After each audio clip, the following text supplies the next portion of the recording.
Comment on peut me demander d'aimer une ordure? Comment on peut me demander d'aimer quelqu'un qui est pathétique, antipathique, apostolique ou néphrétique?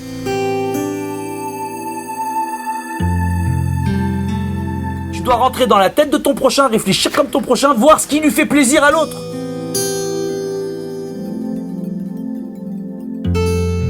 Donc si je suis capable de t'aimer, c'est parce qu'en toi il y a un potentiel que je dois absolument connaître. Les Chachamim nous disent, chaque juif est rempli de ses qualités et de ses défauts.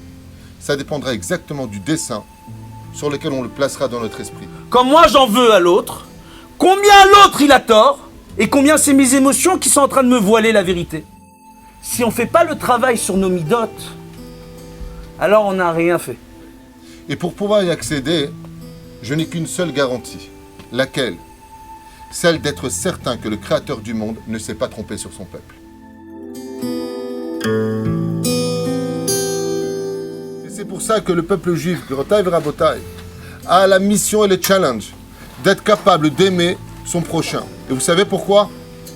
Parce qu'on est le seul peuple sur tous les peuples de la terre qui auront le plus de difficultés à le faire. Quand un juif fait rachat, dans ses midotes, tu peux être certain que s'il est travaillé, il sera le meilleur, demandait Resh Lakish. Quand je fais le travail d'aimer mon prochain, c'est ma façon de prouver que j'aime Dieu. Parce que l'autre, c'est l'image de Dieu. La vie, c'est une école. Chaim Bet Sefer. Tous les jours, on a des épreuves. Il y a un seul couple qui peut dire qu'il a un shlom bayit en permanence parfait à la maison. Ça n'existe pas. S'il y a une des choses qui est, je pense qu'en tant que parent, vous le saurez mieux que tout le monde, la pire des choses qu'on puisse faire à ses parents, c'est quoi? C'est de lui dire, dis-moi, mon frère, il vient à Pessah, je viens pas.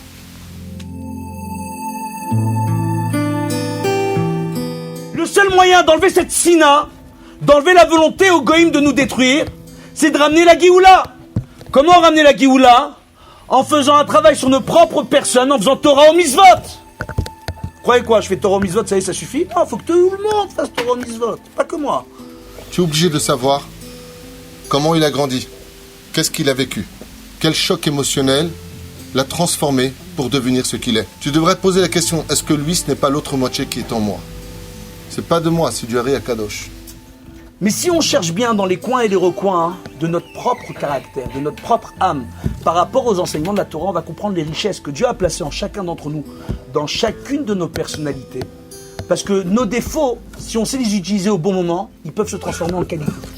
Mais si je ne l'aime pas, je vais annuler le Elohim qui est en lui. Et si Dieu vit en lui, comment moi je peux dire du mal de lui?